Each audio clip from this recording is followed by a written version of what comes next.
Halo teman-teman, saya Haris Sultan dan punya video unik untuk kalian. Ini jarang terjadi, biasanya kamu jarang setuju dengan seorang imam muslim. Ini sangat langka, seperti gigi ayam. Sekarang saya menemukan imam Amerika yang mengatakan, ini justru berlawanan dengan yang diupayakan Ikhwanul Muslimin selama 20 tahun terakhir. Apakah ini akibat pemerintahan Trump baru saja melarang Ikhwanul Muslimin? Mereka sadar penyamarannya terbongkar, beberapa orang Israel menyalakan lampu. Mungkin juga hanya seorang Muslim yang adil. Saya tidak tahu di balik itu apa, tapi intinya imam ini setuju dengan kita bahwa kita tidak ingin syariah di Amerika Serikat, Inggris, Australia, atau negara barat lain. Umat Muslim sebaiknya meninggalkan gagasan mengambil alih demokrasi barat. Izinkan saya putar videonya, lihat orang ini. Bahkan Amy Mack mengatakan, peringatan keamanan, apakah umat akan membiarkan pria ini terus bicara? Dia sendiri tahu ucapannya belum pernah terjadi. Saya khawatir soal keselamatannya. Untuk satu momen gila yang singkat. Bahkan Amy Mack sebenarnya setuju dengan seorang ulama Islam. Dia bukan Muslim, hanya di luar saja. Mari kita putar videonya dan lihat pesannya. Dengar, saya akan sangat kontroversial di sini, oke? Saya pribadi merasa sependapat dengan para supremasi kulit putih dan Islamofobia dalam hal ini. Saya seorang Islamofobia. Tidak, nah kamu tidak serius? Saya serius. Okay, Saya rasa Muslim sebaiknya kembali ke negara asal. Ya, Waalaikumsalam. Aku serius, dengar baik-baik. Muslim tidak harus terlibat dalam politik di Barat. Okay, Oke, nomor satu, mereka dipandang oleh saya tidak tahu apakah itu mayoritas, tapi sebagian besar orang Amerika, Eropa, dan mungkin Kanada. dan di Australia, Mereka tidak ingin Muslim datang dan pada dasarnya mempengaruhi negara mereka atau mengubah beberapa hal tentang negara mereka atau menjadi katakanlah pemimpin politik di negara mereka. tentu saja, sama seperti Muslim tidak ingin orang asing datang ke negara-negara Muslim dan memberitahu mereka bagaimana cara menjalankan negara mereka. Itu bukan rasis, bukan fanatik, tidak ada yang aneh, tidak ada yang salah dengan itu. Saya sering mengatakan bahwa negara-negara kulit putih adalah negara-negara yang paling tidak rasis di dunia. Sebutkan satu saja negara non-kulit putih yang telah memberikan ras lain, orang-orang dari budaya lain, posisi yang setara di masyarakatnya. Sebutkan satu saja, kita semua suka melihat reel Instagram di Dubai, Arab Saudi, dan Timur Tengah. Negara-negara Timur Tengah tidak memberimu kewarganegaraan. Saya sangat menghormati Jepang dan Korea Selatan. Mereka adalah negara-negara timur non-barat yang sangat makmur, tapi bahkan mereka pun tidak memberimu kedudukan yang setara di sana. Negara-negara kulit putih sering dituduh paling rasis, padahal hanya mereka yang begitu. Jadi itu hanya menunjukkan bahwa kamu memang tidak bisa menyenangkan semua orang, kamu tidak bisa selalu memuaskan banyak orang. Itu memang tidak akan berhasil. Mereka tetap tidak suka meski tak ada perubahan. Intinya, Muslim jadi pemimpin politik. Saya setuju dari sudut pandang bahwa jika hak-hak dasar kita benar-benar dilindungi, meski kenyataannya tidak, kita tak perlu terlalu terlibat politik. tapi bukankah itu malah membatasi kita seperti yang terlihat di Barat? Ya, lihat, itu memang membatasi 100%. Katakan, ya itu memang membatasi. Tapi biarkan saya jelaskan, seperti apa peran kita sebagai Muslim di sini di Barat? Ya, terdapat dua pendapat di kalangan pemimpin komunitas Muslim tentang hal ini. Mayoritas menyatakan kita di sini. Karena kita perlu memberi dampak pada Amerika, kita perlu menjadi bagian dari Amerika, kita perlu berasimilasi dan berintegrasi, serta menjadi bagian dari struktur sosial Amerika. Dan menjadi kuat. Seperti mungkin minoritas lain yang kuat, kita juga perlu menjadi kuat. Dan ada minoritas. Mungkin saya salah satu dari mereka. Mungkin bahkan satu-satunya suara yang benar-benar berbicara seperti ini, ya? Tidak? Saya pikir kita harus menghormati mayoritas. Mayoritas tidak merasa. Mayoritas menolak umat Muslim memegang jabatan penting karena ingin posisi itu untuk diri sendiri. Bukan, bahkan dia tidak sepenuhnya membela mereka. Mayoritas tidak memiliki masalah dalam memilih bahkan umat Muslim sebagai penasihat mereka di Amerika. Di Inggris, ada sekitar 20-25 anggota parlemen Muslim, banyak yang dipilih oleh warga Inggris kulit putih. Negara-negara kulit putih ini paling tidak rasis, seperti yang saya katakan. Jika Anda berintegrasi dan berasimilasi seperti mereka tidak lagi memandang dari sudut ras dan melupakannya. Ya, akan selalu ada beberapa orang dari ras tertentu yang akan memandang Anda dengan curiga, tapi itu bukan kasus untuk mayoritasnya. Mereka menerima Anda, mereka telah menerima semua orang. Orang-orang dari seluruh dunia telah pergi ke negara-negara barat. dan mereka yang telah berasimilasi telah diberi penghargaan dengan posisi politik serta status yang lebih tinggi di masyarakat. Kewirausahaan, semuanya. Tapi Muslim, mereka selalu bilang, "Hei, saya Muslim duluan." Mereka selalu membawa Islam mereka ke dalam tatanan sosial Barat. Jangan bilang saya orang Inggris duluan, kamu Muslim duluan, itu identitasmu. Masuk akal kan? Sering ditanya, kamu dari mana? Atau siapa kamu? Saya jawab, saya orang Inggris atau Kanada. Subhanallah, seolah-olah jadi orang Kanada akan menolongmu saat kamu masuk ke dalam kubur. Atau baik orang Amerika, atau baik orang Somalia, atau baik orang Afghanistan. Tidak, kamu adalah Muslim, itulah siapa dirimu. Itulah mengapa sekarang orang-orang berkata, apakah kamu ingin melegalkan pernikahan anak? Apakah kamu ingin melegalkan pernikahan sepupu? Kamu tidak keberatan dengan sunat perempuan dan berbagai praktik Islam yang dianggap kesukuan dan primitif ini. Maaf, mungkin kamu tak pantas duduk di sini. Itu sebabnya mayoritas menolak mereka, jadi jangan katakan mereka ingin mempertahankan posisi itu untuk diri sendiri. Mungkin sekarang mereka mulai berpikir seperti itu karena mereka belajar bahwa, ya, kami sudah memberi mereka kesempatan, kami sudah berusaha, sebaik mungkin kami sudah memberi mereka tempat yang setara di meja ini. Tapi, kamu tahu cerita ular itu? Lihat ya Jenny, kita hanya harus menghormati bahwa ini adalah negara mereka. Ini adalah rumah mereka. Saya tidak akan masuk ke rumah orang lalu bilang, apa yang akan kamu lakukan di ruang tamu dan dapurmu? Dan hanya memindahkan meja dan kursi. Saya akan datang seperti tamu yang baik dan menghormati rumah tuan rumah yang mengundang saya ke rumahnya. Kita perlu memahami sebagai Muslim, kita punya rumah.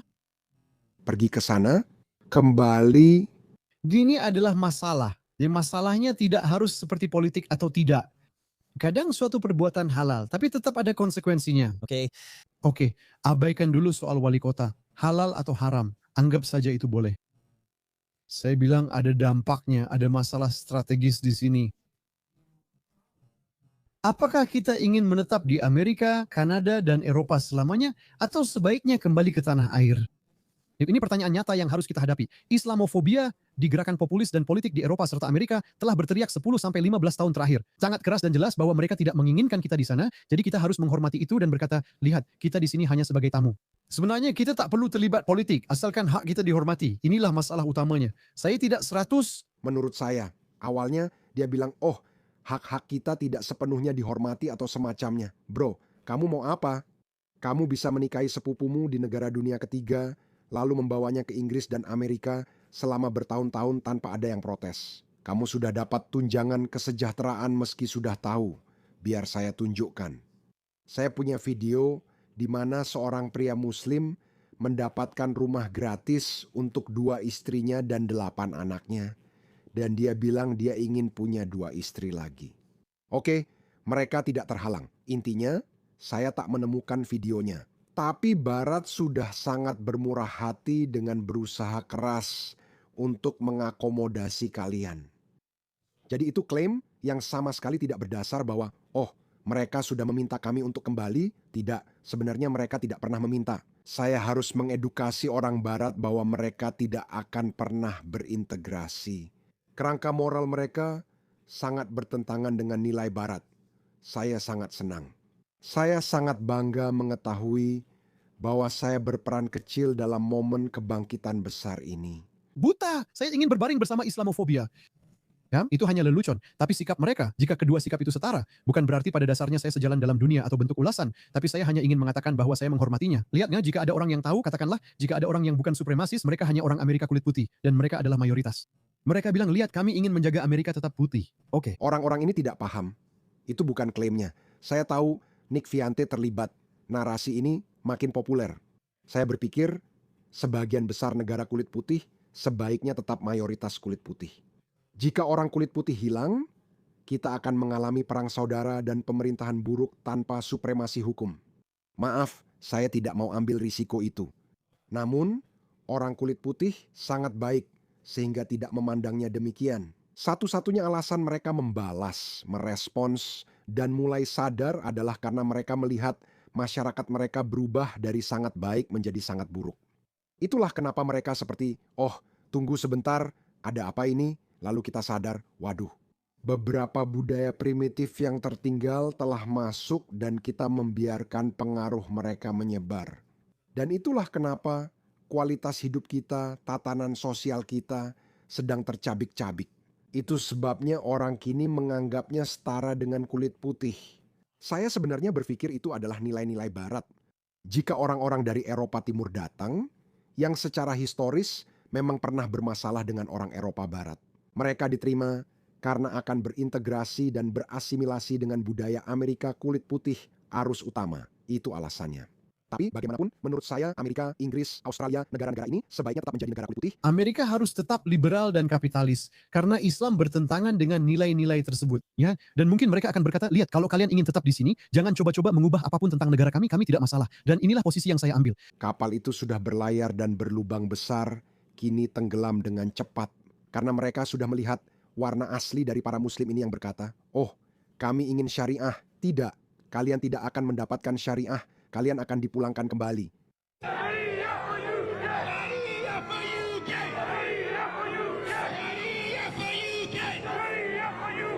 Sementara muslim tinggal di barat, kita harus menghormati negara-negara tuan rumah itu, jangan pernah mencoba mengubah apapun tentangnya selama hak-hak dasar kita dilindungi, hak-hak kita dilindungi.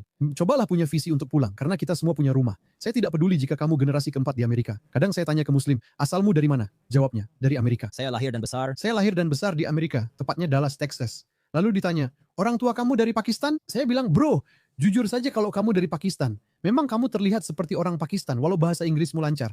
Dan apakah kamu benar-benar ingin tinggal di negara yang nilai-nilainya seperti itu? Orang-orang non-muslim, ya, orang-orang Amerika non-muslim, paham bahwa nilai-nilai kamu bertentangan dengan nilai-nilai mereka. Nah, Mengapa kita sulit berasimilasi, menyesuaikan diri dan merasa tempat ini sebagai rumah? apakah kita harus kehilangan nilai? Tidak, ya, kamu tetap bisa jadi muslim di Amerika. Kenapa? Ya, bukan menjadi non-muslim di Amerika. Itu arti asimilasi.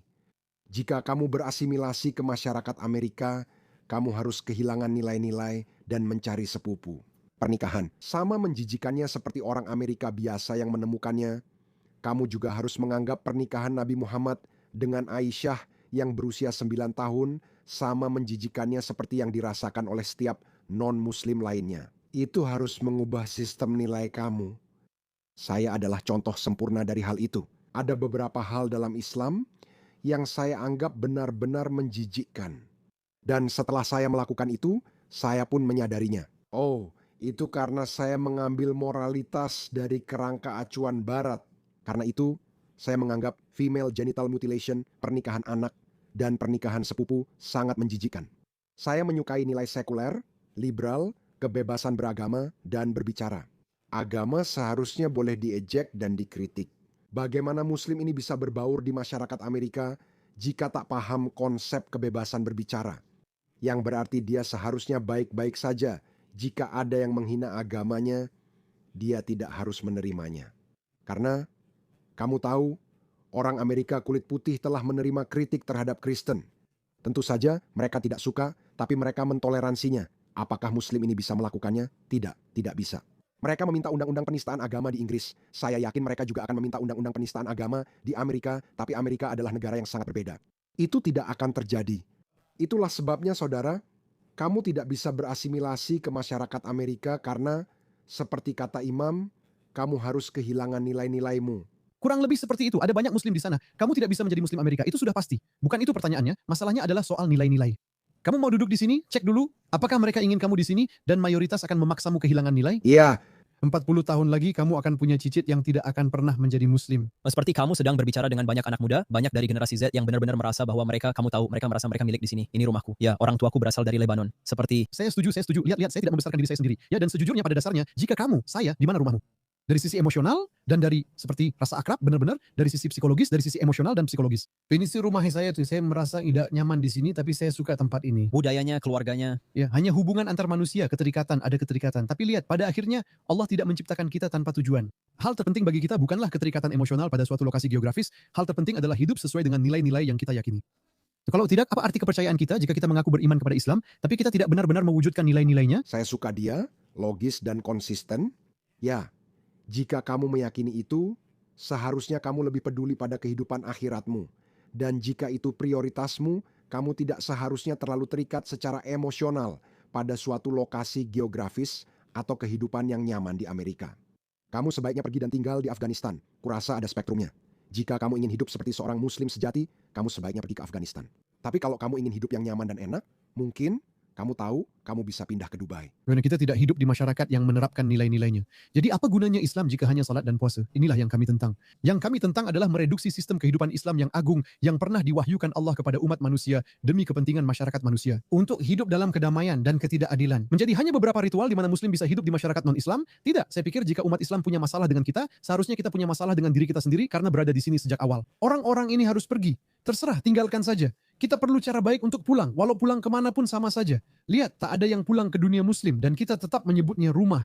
Apakah kita lahir di sini atau tidak? Apakah kita mu'alaf dari sini atau tidak? Rumah itu ada di dunia muslim. Bahkan jika kamu mu'alaf berambut pirang dan bermata biru, rumah itu di sana, bukan di sini. Itu hal yang aneh untuk dikatakan. Tapi inilah yang Allah katakan subhanallah. Tapi Islam tidak datang untuk menggantikan budaya kan? Islam datang untuk menyaring dan kamu tetap bisa menjadi seorang Muslim Amerika. Ketika kamu bilang kita mempersempitnya, nilai apa yang kamu maksud yang mengikat kita dengan Timur? Contoh sederhana, pornografi dan ketelanjangan serta hubungan haram kini merajalela di mana-mana. Tapi kenapa hal-hal ini tidak bisa diubah? Karena bukan masyarakat kita. Orang Amerika marah pada muslim yang ingin mengubah sesuatu. Kita sebaiknya berhenti mencampuri urusan mereka. Kita mau OnlyFans, kita mau budaya porno, terserah. Tapi kita tidak mau menaruh perempuan dalam kantong plastik. Oke? Ada perbedaan besar antara OnlyFans, pornografi, dan kantong plastik yang ingin dipakai muslim untuk membungkus perempuan. Ini negara demokrasi sekuler yang moderat. Ya, memang ada beberapa efek samping yang tidak disukai semua orang, namun itu adalah kekurangan masyarakat barat. Karena saya rasa ketika Anda lebih memilih kebebasan individu, ketika Anda menghargai individualitas, maka hal-hal seperti ini bisa terjadi. Bonnie Blues bisa muncul begitu saja. Namun, itu bukan berarti kita harus memasukkan perempuan ke kantong plastik dan merajam pezina. Itu yang kamu inginkan, itu yang agamamu inginkan. Agamamu ingin kamu menikahkan anak perempuan saat usia 9 atau 10 tahun. Setelah haid pertama langsung dinikahkan. Kita tak boleh membiarkan itu terjadi di masyarakat barat yang bebas dan liberal. Tempat mereka, masyarakat mereka, lalu datang mengubah masyarakat kita. Alasan kami meninggalkan tempat asal kami adalah karena kami tidak suka beberapa hal di sana. Kami pada dasarnya tidak suka stabilitas politik dan keamanan di negara-negara itu. Kami tidak menginginkan kemakmuran ekonomi di negara-negara itu. Kami tidak suka kemajuan pendidikan, kemajuan ilmiah di negara-negara itu. Kami tidak suka lingkungan bisnis di negara-negara ini. Kami tidak suka sistem hukum di negara-negara ini. Kami tidak suka tingkat kejahatan di negara-negara ini. Kami tidak suka banyak hal tentang negara-negara ini. Kami datang untuk hidup di masyarakat lebih baik dan ingin mengubahnya sesuai nilai kami, tapi mereka justru tersinggung.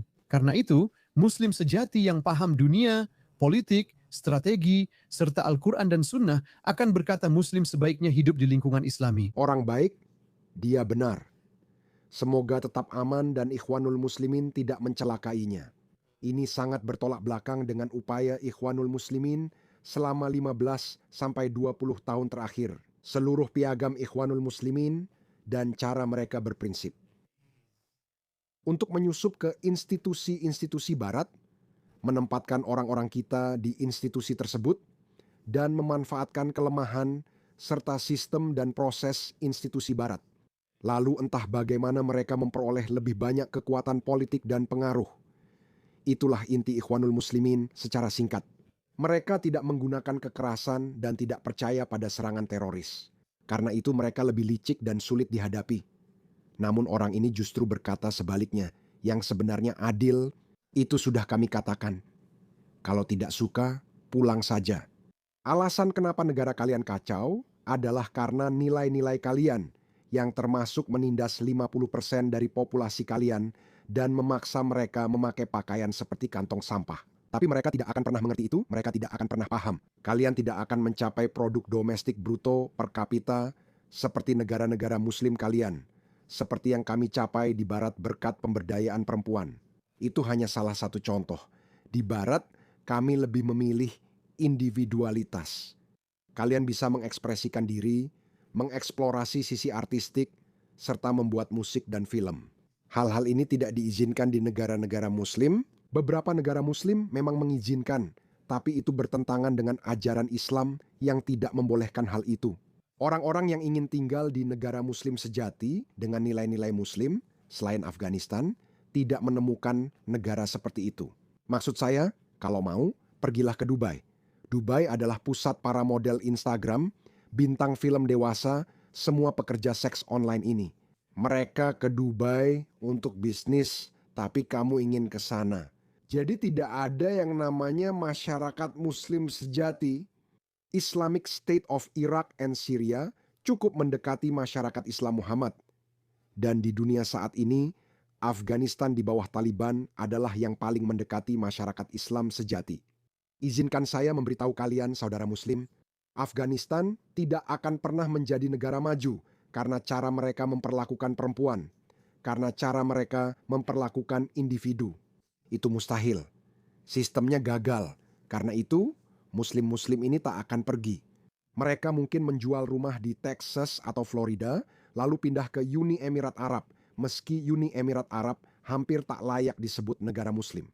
Tapi saya tidak mengeluh. Kalau kamu mau pergi, ya sudah, sampai jumpa.